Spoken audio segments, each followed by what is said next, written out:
I don't want to protect the environment. I want to create a world where the environment doesn't need to be protected. Good morning. I, Avani Awasthee. Good morning. I, Avani Awasthee, stand here today with this belief that you and me together can make this happen. At the age of 14, in my school Vidya Valley, Pune, the 2-minute video that I made was awarded at a national level that answered the question as to how all of us together could contribute in saving the Antarctic. Here, I was unflinchingly supported by my two gurus, Nalini Sengupta and Seema Sharma, and of course my family, whose love and support kindled the love for environment in me. Here was where it all started. Here was where it all started. The award meant that I was appointed as one of the 26 student ambassadors for TETRAPAK, which is a Swedish packaging company that highly promotes environment-friendly recycling processes. To keep my efforts persistent towards being an environmental crusader and to fulfill my role as an ambassador, I started an initiative called the Recycle Army. The Recycle Army was a group of children that came together and went out with the slogan, "Cycle to Recycle." As the name suggests, we cycled around the neighborhood, spreading the awareness about the importance of recycling. We took up initiatives like Waterless Holi, Crackless Diwali, cleaning tiny hilltops, as well as residential areas every Sunday, and encouraging people to avoid using motored vehicles as well and instead use bicycles for short distances. All this was very soon recognized by the local media and TERI, the Energy and Resources Institute. It even caught the attention of the man who in history is the first ever human to have gone to the North and the South Pole on foot unsupported. An inspiring personality who has motivated so many more environmental crusaders like me to take forward the baton of the Leadership on the Edge program. The man who since the age of 11 has relentlessly worked towards saving the environment. My idol, my mentor, Robert Swan. In October 2015, I received an email from him personally informing me that out of 6,000 applicants from across the globe, I had been pre-selected. That means I had been handpicked on the basis of my persistent efforts towards being an environmental crusader. Well, the cherry on the cake was that 50% of my expedition cost was going to be covered by his team, the 2041 team. And suddenly, my 4 years long dream was going to come true. This was the sign that I was on the right track. Now, it is very important for all of us to understand as to what 2041 actually stands for. 2041 is a very pivotal year for our planet. That year will mark the end of a 50-year agreement that keeps Antarctica free of exploitation. The Foundation strongly believes that if renewable energy is used to its fullest potential, then there's no reason as to why the Antarctic should be exploited. The Foundation, along with the 52 other signatories of the treaty, aim at extending the treaty in order to continue maintaining the measures to preserve the icy continent. Huge areas of ice, which are as big as tiny nations, are breaking off from the Antarctic mainland. We, 143 representatives,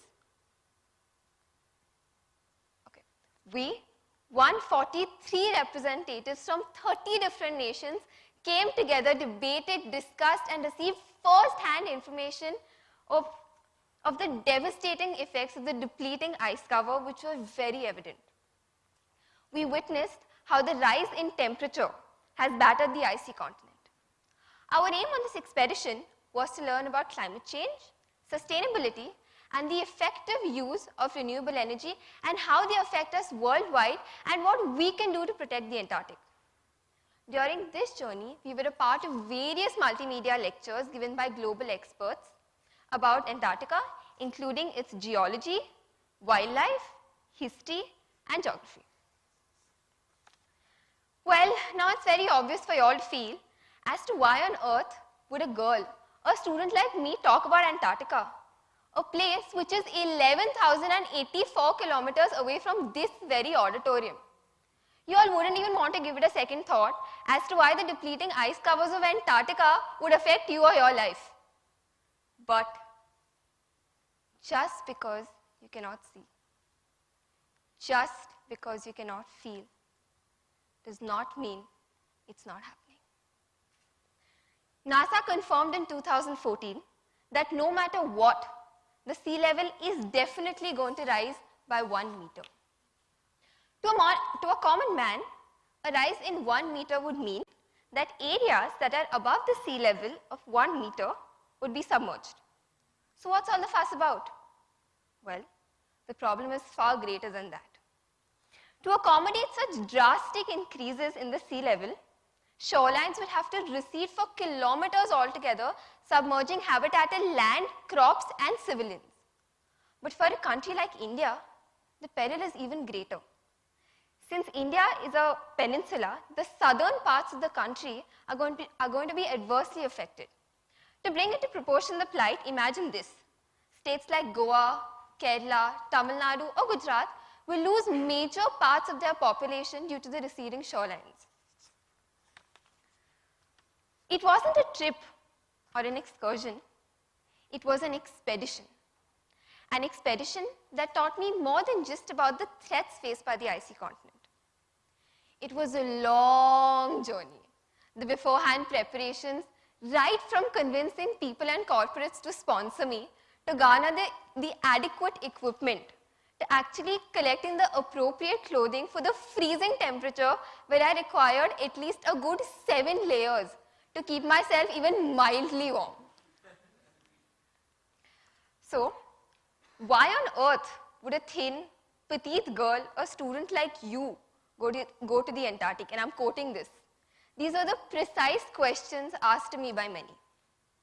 Besides, traveling all the way alone from Pune via Paris to the southernmost city of the world, also known as the end of the world, Ushuaia, and then to step out into the icy wilderness was something beyond what people could fathom. But then again, the expedition by itself wasn't a cakewalk either.